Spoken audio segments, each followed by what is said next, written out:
A Monsanto, uma gigante mundial da indústria de agrotóxicos, foi condenada a pagar quase 290 milhões de dólares a um jardineiro nos Estados Unidos. O valor passa de R$1 bilhão. Dwayne Johnson trabalhava em uma escola na Califórnia. Ele alegou que usava produtos químicos da Monsanto à base de glifosato para eliminar ervas daninhas. No veredito, a juíza do caso lê a pergunta feita ao júri. Os produtos químicos foram fator importante para causar dano ao Sr. Johnson? A resposta é sim, diz ela. Answer, yes. O da Agricultura afirma que proibição a agrotóxico é um desastre. Reportagem áudio e vídeo do Rio de Janeiro, repórter Rodrigo Viga. Se a justiça brasileira mantiver a decisão de proibir o uso de um componente químico, um herbicida, conhecido como glifosato, isso vai representar um caos, um desastre para a produção agrícola nacional. O Ministério Público Federal, junto com a Anvisa, estão proibindo a comercialização, o uso e até mesmo a pesquisa de alternativas ao glifosato. O glifosato ele é tão importante como o fertilizante e a semente. Porque senão nós vamos parar de plantar, João. Nós não vamos conseguir, o produtor não tem como fazer isso. Então, eles querem, o Ministério Público quer que a gente pare de plantar? Então, vamos parar de plantar. Aí vamos ver a consequência que nós vamos trazer para a nossa população e para os 1 bilhão e 200 milhões de pessoas que alimentam os nossos produtos. Se a gente pode dizer que a agricultura ela fica refém a essas empresas de biotecnologias, a gente pode dizer isso? Certamente. Inclusive, quando a gente estuda o momento em que essas tecnologias são introduzidas, nós percebemos as estratégias comerciais. Por exemplo, antes da Monsanto lançar o seu primeiro produto, que foi a soja transgênica, ela comprou as principais empresas que produziam sementes no Brasil. De modo que ela preparou o mercado para ela entrar. Ela se associou com a Embrapa, que é a grande empresa pública brasileira de pesquisa. Ela tem um convênio com a Embrapa. A soja transgênica que a gente tem no Brasil é da Monsanto e da Embrapa. Portanto, ela liquidou qualquer concorrência possível e durante muito tempo, inclusive, houve muita dificuldade de obter sementes não transgênicas de soja e mais tarde de milho. Nós temos hoje uma soja transgênica. Essa soja foi patenteada por uma empresa chamada Monsanto. E essa empresa chamada Monsanto tem um herbicida que funciona com os genes desta soja. Morrem, quando for aplicado um herbicida para controlar as ervas daninhas da soja, morrem todas as ervas daninhas, menos a soja. Porque houve um casamento. Aquele Roundup, aquele herbicida, aquele glifosato que foi treinado dentro do laboratório para a planta suportar esse, e foi então, o seu gene foi fortalecido para não ser atingido pelo glifosato. A soja então prospera apesar das aplicações de herbicida. Então hoje se faz uma agricultura de venda cruzada. Aquela soja só pode ser plantada se comprar determinado herbicida. Notaram a perversidade?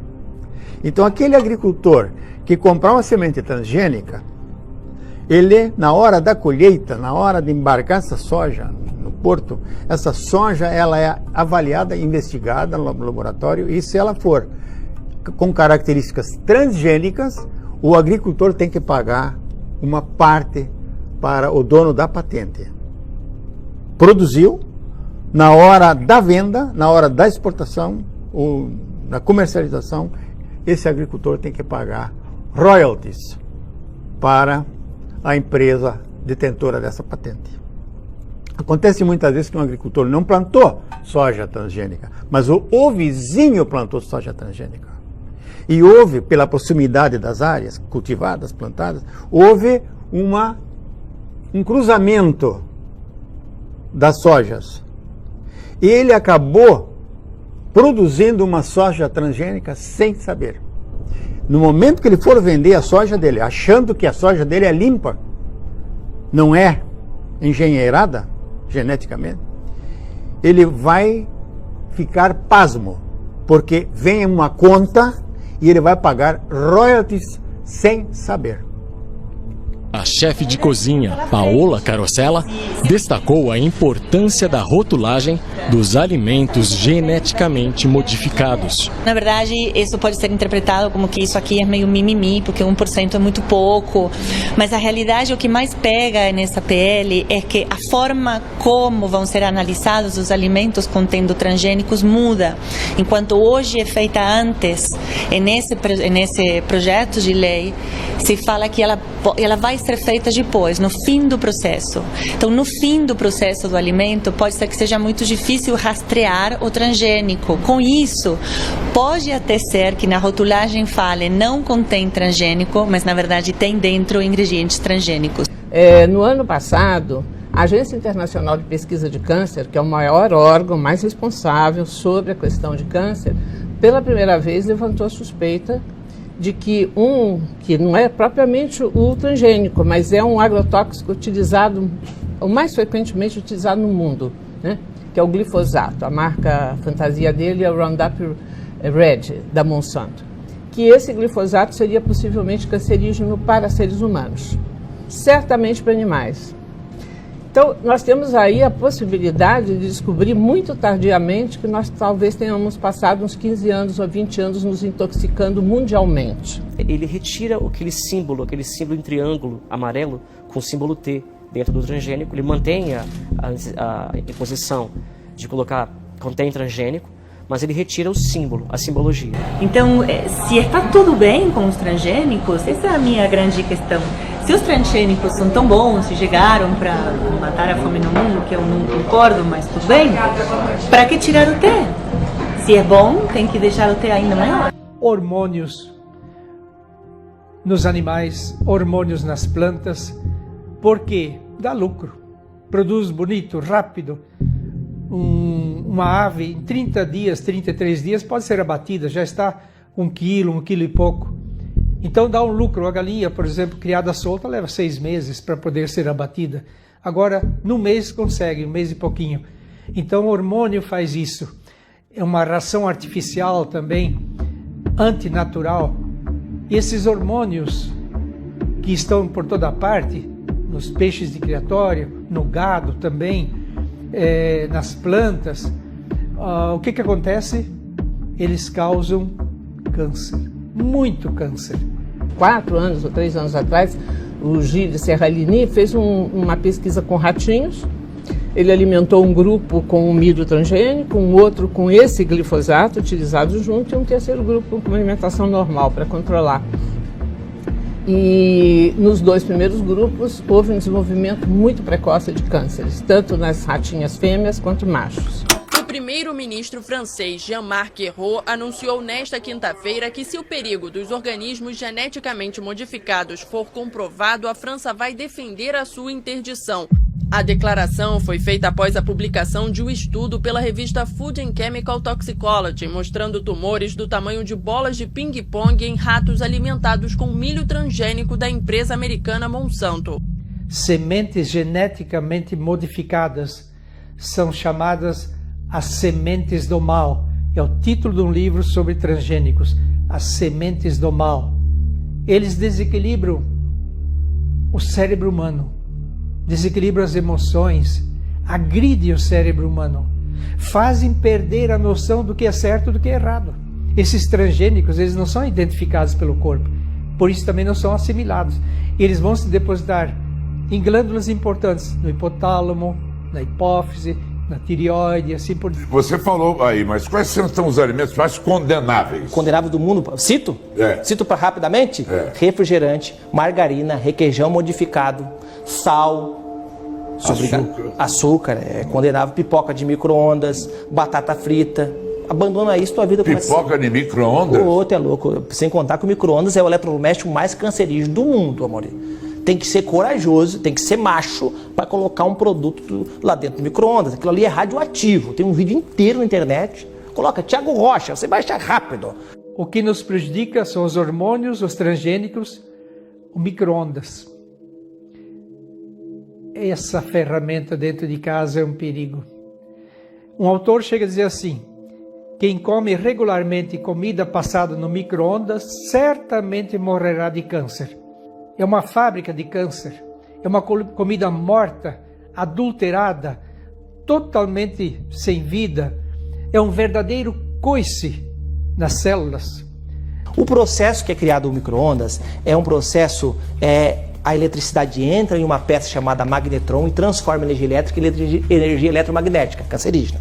A fritadeira tem um processo que chama-se lei de Ohm. O eletricista está em casa e sabe o que eu estou falando. A energia é transformada em aquecimento. O alimento é aquecido naturalmente. Pode usar sem medo. Pipoqueira elétrica, fritadeira elétrica, é o mesmo sistema do chuveiro. Saiu um noticiário na televisão, faz poucos dias, dizendo assim: agora a humanidade pode estar tranquila, porque cientistas de diversas partes do mundo pesquisaram e concluíram: alimentos transgênicos não fazem mal à saúde. Misericórdia! Que patifaria! Primeiro alimento que mata. O que mais mata no mundo em relação a câncer, líquido ou sólido? Falo. Independente. Porque tem dois? Tem dois, tem o líquido e tem o sólido. Vamos pro sólido, então. Sólido. O alimento mais cancerígeno do mundo, a substância, chama-se acroleína. A acroleína é o resultado do aquecimento do óleo da cozinha. Por exemplo, quando eu aqueço o óleo de cozinha a 100 graus, ele gera uma substância chamada glicerol. Até que só mata de infarto e engorda. Quando eu continuo aquecendo e chega a 150 graus, ele gera acroleína. A acroleína, Mauri, é a mesma substância que sai do escapamento do carro na combustão da gasolina quando você liga o carro. As pessoas não param para pensar, mas óleo é óleo. A combustão de qualquer óleo gera acroleína. Qualquer tipo de óleo. Claro, e o Dr. Boarin, que é um dos maiores pesquisadores de acroleína do mundo, ele colocou 53 artigos científicos estudando esse assunto, destrói as fibras elásticas, envelhece 20 anos mais cedo e é a substância mais cancerígena do mundo. Até o tal do óleo de coco? Não, óleo de coco tem outro processo. Esse é o melhor óleo do mundo. Onde eu encontro acroleína em grande quantidade? Preste bastante atenção. O alimento que mais tem acroleína no mundo, nos dias de hoje, é a batata frita. Por quê? Nenhum comércio do mundo vai aquecer 20 litros de óleo, fazer uma porção de batatas fritas e jogar o óleo fora.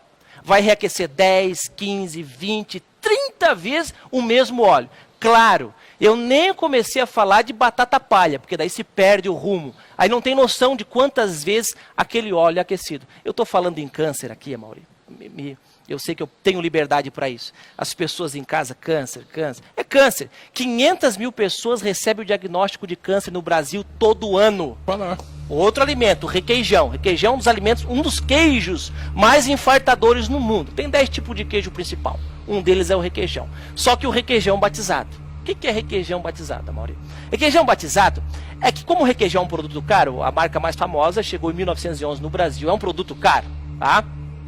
Então eles colocaram 30%, de 25% a 30% de gordura hidrogenada, de 20% a 15% também de amido de milho. Coloca uma droga chamada de acetil, porque fica com gosto de sabão. Imagina, gordura hidrogenada, o amido de milho, sem gosto nenhum. Então eles colocam o diacetil, que é uma droga que dá lesão cerebral, já foi comprovado, para dar o gosto de queijo numa coisa que não é queijo. E a pessoa compra. Por quê? Qual pizzaria do mundo, isso é lógico, que vai colocar na borda da pizza requeijão de R$10, 300 gramas? Aqui, não vai botar, mas demora. Não bota. Nem ele sabe disso. E a pessoa fica comendo, achando até que é engraçadinho. Que loucura. Um dos alimentos mais infartadores no mundo, a pipoca de micro-ondas. Claro, com certeza. Eu não vou nem falar do micro-ondas. Se você tem um inimigo... de micro-ondas? Claro. Se você tem um inimigo, dá um micro-ondas para ele. Já mata ele de uma vez. Claro, é cancerígeno, é comprovado cientificamente. Agora, por que a pipoca de micro-ondas fica com aquele cheiro 2 dias na casa? Claro, é uma droga chamada diacetil. O diacetil é uma droga americana, por sinal. Para dar a síntese e sabor do mesmo gostinho e cheirinho do queijo. Só que não é queijo. Olha o que acontece, Amaury. Isso é muito sério. O diacetil, quando se acumula no cérebro, ele gera uma proteína chamada proteína beta-amiloide. Proteína beta-amiloide em excesso é mal de Alzheimer. As pessoas que trabalham em fábrica de pipocas de micro-ondas nos Estados Unidos se aposentam 2 vezes mais cedo do que as pessoas que trabalham na mineração aqui no Brasil. E já se aposentam cedo. Se aposentam por causa da doença? O diacetil, claro. do diacetil. O acetil é violento. Se você entrar em qualquer lugar que serve comida, cheiro muito gostoso, diacetil e aerosol. Isso é coisa do capeta. A indústria alimentícia chegou para arrasar na questão financeira e não está pensando hoje. Eu até quero dar um conselho, porque existe tecnologia. Eu sou cientista na área de alimentos. Tecnologia para fazer um alimento saudável. Vamos voltar. Margarina com manteiga é como se comparar crack com maconha. A margarina tem que ser banida. Ela, quimicamente falando, para se transformar em plástico, uma molécula. Se não tivesse cor nem sabor, ela tem a mesma consistência da parafina que o surfista usa na prancha para poder surfar. Pega um estrume de boi, coloca na garagem da tua casa e coloca um pote de margarina. Deixa quanto tu quiser. Vai encher de bicho no cocô da vaca, mas não vai nada na margarina. É um sabão, cara. Aquilo ali é uma concentração alta de gordura hidrogenada. A gordura hidrogenada plastifica a musculatura do coração. Você que está em casa. Plastifica os vasos sanguíneos, teu coração não consegue pulsar. Você faz cateterismo, caminha, faz zumba e você vai adoecer de infarto. Perdidos, então. Estamos perdidos. Estou perdido, senhor. É um cenário catastrófico. Catastrófico. Frango não é mais frango. Frango não é mais frango. Eu te garanto que tu pode chamar de ET, marciano, agora galinha não é aquilo. A não ser essa criada, não. Porco tá doente. O peixe, esses peixes aí de grande empresa, isso aí tem tetraciclina e bisulfito para dar com pau. Então tu tem que voltar a pescar, tem que voltar pro campo, tem que voltar. Pra terra tu tem que voltar. Mas ou pra plantar ou pra morrer quando tu for enterrado. Mas isso é uma utopia, todo mundo voltar. Todo mundo... Tu vai ter que... Só que é muito cedo, não tem necessidade de uma pessoa. Ela pode viver 90, 95 anos, muito alegre, satisfeita da vida. O cultivo orgânico também foi a opção escolhida nesta fazenda, no distrito do Montalvão, em Presidente Prudente. Aqui na propriedade, em uma área de 1.500 metros, o André e a Emily produzem diversas hortaliças e frutas agroflorestais. E tudo começou com o propósito de contribuir para a saúde das pessoas. O sistema de agrofloresta, que é o que a gente faz, que a gente fala que é mais que orgânico. Em poucas palavras, ele usa a floresta como modelo. Você vai ver que a terra está sempre coberta com a serrapilheira, uma camada de cobertura vegetal morta, matéria seca, né? Folhas, galhos. Uma planta mais nutritiva, mais saborosa. E uma coisa que os clientes falam muito é da durabilidade dela. Cada vez que a gente faz uma cultura aqui, toda essa matéria, essa cobertura, as raízes, fica lá. A terra fica cada vez melhor. Então, a gente também faz muitas podas nas árvores, assim, toda essa matéria vai na terra, é um tipo de uma comida para a terra. Então, essa vez também, cada vez a terra fica mais fértil, com mais vida, assim, é cada vez melhor. A qualidade dos alimentos conquistou a vizinhança e o casal de produtores já pensa em mudanças no sistema de entrega. A técnica genética da ciência avançou de tal forma que o homem agora está manipulando o núcleo da célula. E dentro do núcleo tem cromossomo, tem genes, e os genes são formados de sequência de pares de DNA. Então eles verificaram exatamente aquele gene alterado e eles entraram. Isso vulgarmente também é chamado tesoura, como se cortasse. Então eles abriram 2 pares de DNA e eles introduziram um gene perfeito que o indivíduo não funcionava ou tinha alterado. A nova técnica é conhecida por uma sigla em inglês, CRISPR. Foi com ela que um cientista chinês surpreendeu o mundo essa semana. Ele alterou o DNA de 2 embriões, implantou e os bebês já nasceram. Os primeiros seres humanos geneticamente modificados. São 2 gêmeas recém-nascidas, que ele chamou de Lulu e Nana. Quando as gêmeas ainda eram embriões, o material genético delas, o DNA, foi alterado pelo Dr. He. O objetivo era tornar a Lulu e a Nana imunes ao HIV, que causa AIDS. O que o Dr. He fez foi dar início, antes da hora, à era dos seres humanos geneticamente modificados. O futuro já começou.